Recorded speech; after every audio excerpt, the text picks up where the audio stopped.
प्रायोजक थे रोजगार डेवलपर्स। नमस्कार, स्वागत है आपका न्यूज बुलेटिन में और मैं हूं आपके साथ सपना पांडे। बुलेटिन की शुरुआत से पहले एक नजर इस वक्त की हेडलाइंस पर।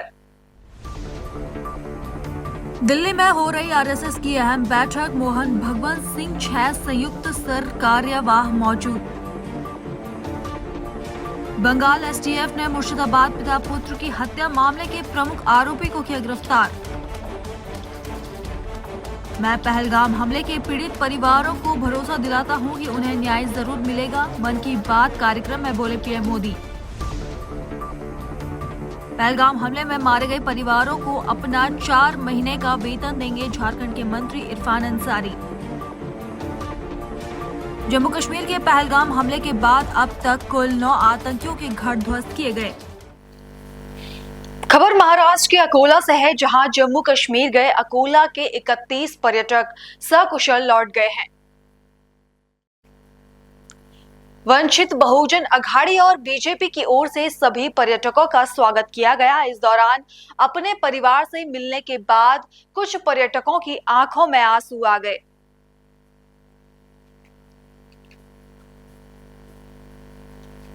अगली खबर मध्य प्रदेश के सागर जिले से है, जहां बहेरिया थाना क्षेत्र स्थित कबाड़ा फैक्ट्री में आग लग गई। आग इतनी भीषण थी कि फायर ब्रिगेड की कई गाड़ियां भी आग पर जल्दी काबू नहीं पा सकी। काफी संघर्ष के बाद आग पर काबू पाया गया, मगर तब तक फैक्ट्री जलकर खाक हो चुकी थी।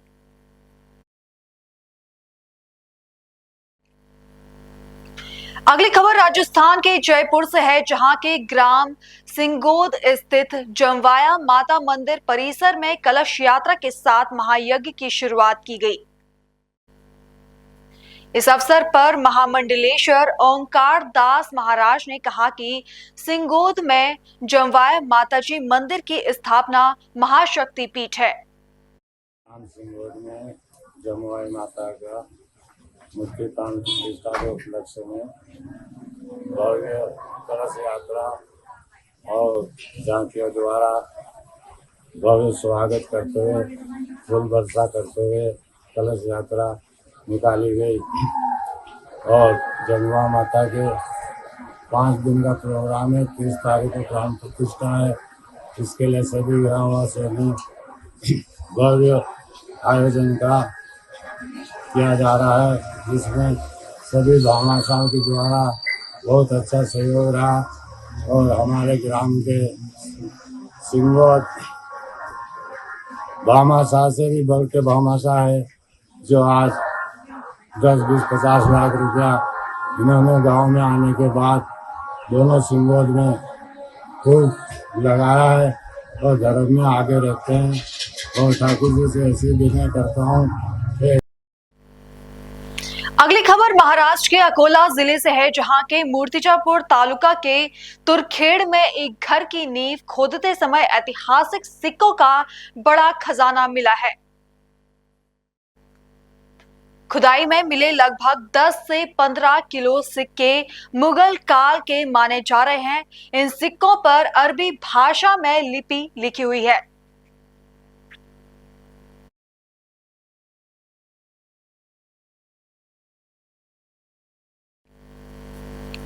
यूके और यूरोप विश्व सिंधी कांग्रेस के आयोजक हिदायत भुट्टो ने कहा कि हम पहलगाम में आतंकीवाद हमले और निर्दोष लोगों की हत्या की निंदा करते हैं। पाकिस्तान पूरी दुनिया में आतंकवाद को प्रायोजित करता है और हाफिज सईद मसूद अजहर और कई अन्य जैसे संयुक्त राष्ट्र द्वारा नामित आतंकवादियों को सुरक्षित पनाहगाह प्रदान करता है। हम जो पहलगाम कश्मीर के अंदर जो बर्बरत हुई है, जो टेररिज्म हुआ है और मासूम और बेगुनाह लोग जो हैं वो मारे गए हैं, हम उनकी सख्त लफ्ज़ों में मज़म्मत करते हैं। और पाकिस्तान जो है वो टेररिज्म को सारी दुनिया में स्पॉन्सर करता है और जो यूएन के डेजिग्नेटेड टेररिस्ट हैं हाफिज सईद, मसूद अजहर और सैकड़ों और लोग जिनको पाकिस्तान ने सेफ हेवन्स मुहैया की हुई हैं और वो वहाँ से वो जो है दहशतगर्द ऑपरेट करते हैं। तो हम वर्ल्ड सिंधी कांग्रेस की तरफ से इस हमले की सख्त लफ्ज़ों में मजम्मत करते हैं और हम विक्टिम्स के साथ जो है वो इजहार यकजहती करते हैं। जहाँ तक के सवाल है पानी का और सिंधु तास माहदे का, तो हम समझते हैं कि जब ये 1960 में मुआहदा हुआ था इंडिया और पाकिस्तान के दरमियान, उसमें जो है वो सिंध की कोई रिप्रेजेंटेशन नहीं थी और Pakistan is not representing Sindh, और सिंध के जो इंटरेस्ट हैं पाकिस्तान ने कभी भी एक दिन भी जो है उसके इंटरेस्ट के लिए जो है वो नहीं सोचा, और उनका जो है इंटरेस्ट है सिर्फ और सिर्फ जो है वो पंजाब का इंटरेस्ट है। क्योंकि जब से पाकिस्तान पाकिस्तान बनने से पहले हमारी जो डेल्टा थी वो सिंधु डेल्टा दुनिया की अमीर तरीन डेल्टाओं में शामिल होती थी, और वहाँ के लोग जो हैं वो दुनिया के अमीर तरीन लोगों में शामिल होते थे। वहाँ हरियाली होती थी, खुशहाली होती थी, खेत होते थे, परिंदे होते थे, मछली होती थी, और हर तरफ जो है वो खुशहाली होती थी। जब से पाकिस्तान बना है तो उन्होंने जो है वो सिंध के जो बर्बादी के दिन हैं वो वहाँ से शुरू होते हैं। 1945 के वाटर रिकॉर्ड के मुताबिक जो 5 दरिया पंजाब के वो सिंधु में आकर जो है वो शामिल होते थे, उसमें जो है 25% जो है वो पानी का हिस्सा जो है वो सिंध को मिलता था, और सिंधु का जो इंडस का जो दरिया है वो सिर्फ और सिर्फ जो है वो सिंध को पानी सैलाब करता था, जिससे हमारी पूरी सिंध जो है वो खुशहाल होती थी, हरियाली होती थी, सरसब्जी होती थी। लेकिन उसके बाद जो है वो 2 दरिया जो है वो हिंदुस्तान को चले गए, और पाकिस्तान ने जो है वो उसको एक्सेप्ट किया, और मगरबी जो हैं 3 दरिया इंक्लूडिंग इंडस जो है पाकिस्तान को मिले, और पाकिस्तान ने वहाँ पर डैम बनाना शुरू किए, लिंक कैनाल्स बनाना शुरू किए, बैराजेस बनाना शुरू किए कर दी, जिसकी वजह से जो है हमारी डेल्टा जो है वो मुकम्मल तौर पर तबाह हो गई है। जो खुशहाल तरीन लोग होते थे वो जो हैं वो बिल्कुल वीरान हो गए। हमारे जो साहिली शहर थे इंक्लूडिंग केटी बंदर वो जो हैं तबाह हो गए, और समंदर ने जो है वो इंक्रोच करना जो है वो शुरू कर दिया, क्योंकि जो दरिया का पानी है और स्लेट है वो समंदर तक जो है वो नहीं पहुंच रही। आज सूरत हाल ये है कि पंजाब जो है मजीद 6 कैनाल बना रहा है, जिसकी वजह से जो है सारी सिंध सरापा एहतजाज है। लाखों के तादाद में जो है लोग रोडों पर है, उन्होंने सिंध और पंजाब के जो है रास्ते बंद कर दिए हैं, और ये जो एहतजाजी सिलसिला है वो सिंध के कोई ऐसा शहर, कोई ऐसा गांव, कोई ऐसा टाउन नहीं है जिसमें जो है वो ये एहतजाज और मुजाहरे नहीं हो रहे, क्योंकि जो इंडस है वो सिंधु का जो पानी है, सिंध जो वजूद रखती है वो सिंधु की वजह से है, और खुद हिंद का जो वजूद है वो भी सिंध से है। इंडिया जो है वो इंडस की वजह से है, क्योंकि वो पाकिस्तान के हुक्मरान और वो सिर्फ और सिर्फ जो है पाकिस्तानी पंजाब के इंटरेस्ट तो देख रहे हैं, लेकिन पूरा सिंध वीरान हो जाए, पूरा सिंध तबाह हो जाए, उनको जो है उससे कोई गरज नहीं है। इसलिए हम समझते हैं कि जो सिंधु तास मुआहदा हुआ था उसमें जो है वो सिंध की कोई रिप्रेजेंटेशन नहीं थी। हम चाहते हैं कि जो भी मुआहदा हो उसमें जो है वो सिंध की अलग से रिप्रेजेंटेशन हो, सिंध जो है वो अलग से जो है अपने इंटरेस्ट का जो है वो दिफा करे, और हमें इंटरनेशनल गारंटीज चाहिए ताकि जो है वो हम सिंध के पानी का और सिंधु का जो है वो हम इंटरेस्ट सर्व कर सकें। और हम समझते हैं कि इंडस पर जो है कोई भी कैनाल या कोई भी जो है डैम, हम लोअर राइपेरियन के लोग हैं, उसकी मर्जी के बगैर जो है कोई भी जो है डैम या कोई भी जो है कैनाल वो नहीं बनना चाहिए, क्योंकि पंजाब ने जो है वो हमेशा वादों की खिलाफ वर्जी की है। उन्होंने सिंधु से लिंक कैनाल्स खोले हैं इस प्रॉमिस पर कि वो जो हैं सिर्फ और सिर्फ जो है फ्लड की सूरत में हम खोलेंगे, लेकिन उन्होंने फ्रॉड किया हमारे साथ और मुसलसल फ्रॉड करते रहे हैं, क्योंकि वो जो लिंक कैनाल्स, जो फ्लड कैनाल्स थे, उनको जो है वो 12 महीने साल के जो है वो खुला रखते हैं और हमारे पानी की चोरी भी करते हैं। और ऊपर से क्योंकि वो हुक्मरान है, वो क्लेम करते हैं कि ये हमारा पानी है, इसलिए वो जो है वो चोरी के साथ सीना जोड़ी भी कर रहे हैं, जिसके लिए जो है सारा सिंध जो है वो आज जो है सरापा एहतजाज है। तो हमें जो है नए मुआहदे में अलग से रिप्रेजेंटेशन चाहिए और हमें जो है इंटरनेशनल गारंटीज चाहिए, ताकि जो है हम वो जो वीरान हमारा डेल्टा है, हमारी वीरानी जो है वो बन गई है, उसको हम रिवाइव कर सकें और हम अपने डेल्टा को रिवाइव करें और हम अपनी खुशहाली और अपने इंटरेस्ट का जो है वो खुद जो है उसको रिप्रेजेंट करें। और सिंध की रिप्रेजेंटेशन और अलग से होनी चाहिए, उसके लिए अलग से हमें इंटरनेशनल गारंटीज चाहिए। शुक्रिया। उत्तर प्रदेश के मुख्यमंत्री योगी आदित्यनाथ ने गंगा एक्सप्रेसवे निर्माण कार्य का निरीक्षण किया। इस दौरान प्रदेश कैबिनेट ने निर्णय लिया था कि हम लोग पश्चिमी उत्तर प्रदेश को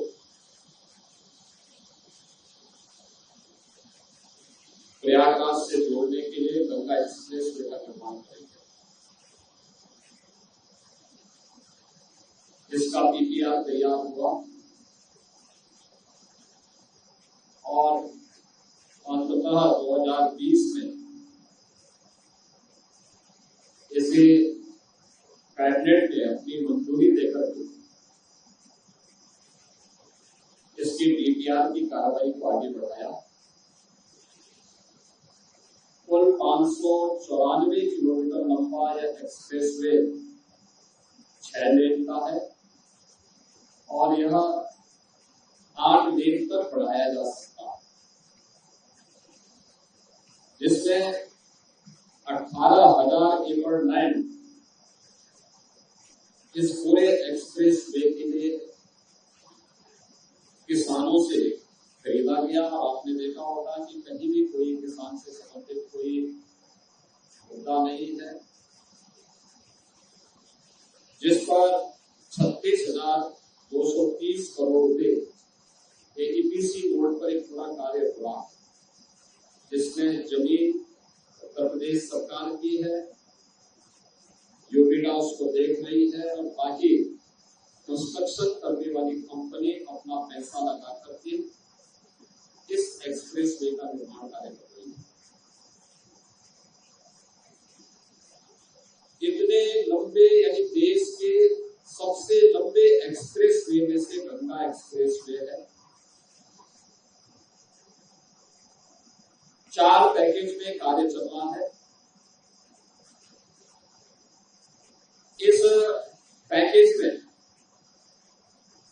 जो अब तक 85% कार्य होना चाहिए था वह कंप्लीट हो चुका है और यह तेजी के साथ आगे बढ़ रहा है। 594 किलोमीटर के पूरे गंगा एक्सप्रेसवे को नवंबर तक कंप्लीट करना है।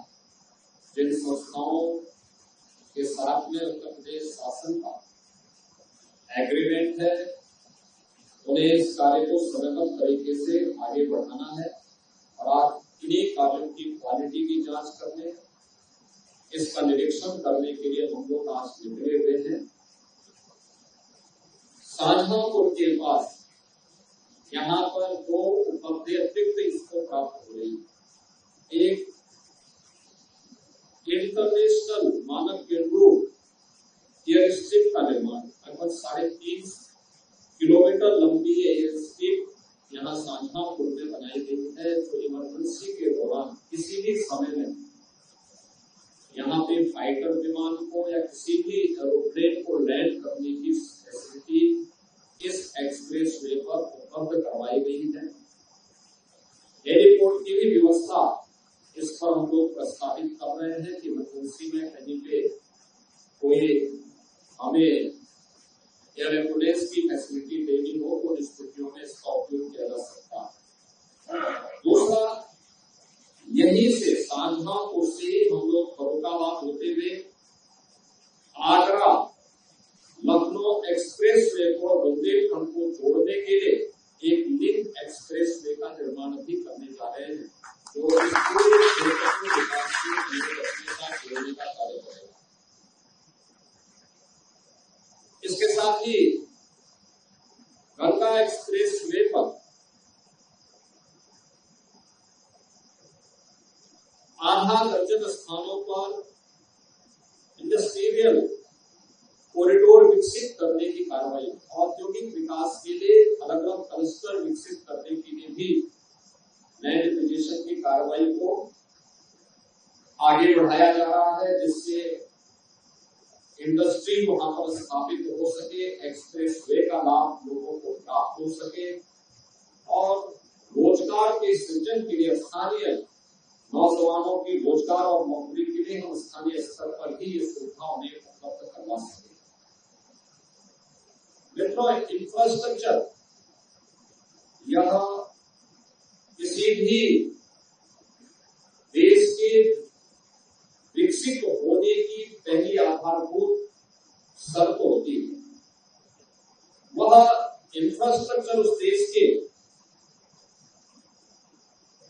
स्पाइनल कॉर्ड जैसी होती है, यानी उसकी रीढ़ की हड्डी होती है। जितना अच्छा इंफ्रास्ट्रक्चर होगा उतना विकसित होने की संभावना उसके पास तीव्र होगी।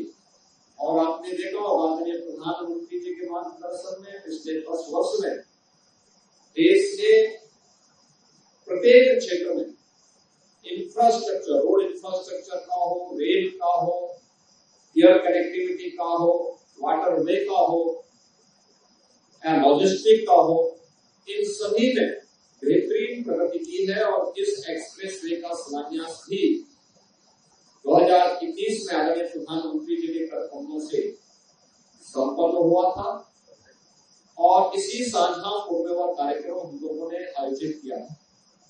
और मेरा यह मानना है कि नवंबर में एक्सप्रेस वे का निर्माण कार्य पूरा होने के उपरांत इस एक्सप्रेस वे को एक नई गति के साथ आगे बढ़ाने में उत्तर प्रदेश की प्रगति को आगे बढ़ाने में मदद मिलेगी, क्योंकि गंगा एक्सप्रेस वे अब प्रयागराज मेरठ के बीच में नहीं होगा, बल्कि मेरठ से हरिद्वार के बीच में भी जाएगा और प्रयागराज से काशी और पूर्वांचल एक्सप्रेस वे से जोड़ने के लिए यह गाजीपुर तक भी जा रहा है और फिर गाजीपुर से होते हुए सत्यनगर सोनभद्र तक भी जाएगा। इसको इस रूप में विकसित करने के लिए एक नए कार्य को हम लोगों ने महाकुंभ 2025 में प्रयागराज में निर्णय लिया है। मुझे पूरा विश्वास है कि आधुनिक इंफ्रास्ट्रक्चर उत्तर प्रदेश को देश की अग्रणी अर्थव्यवस्था बनाने में मदद करेगा। आज हम लोग इन्हीं सब कार्यों का निरीक्षण करने के लिए आए हैं, क्योंकि 2 मई को एयरफोर्स के फाइटर यहाँ पे लैंड करना उनका प्रस्तावित किया गया है और मुझे विश्वास है कि आप लोग सब इसका भी समय आनंद लेंगे।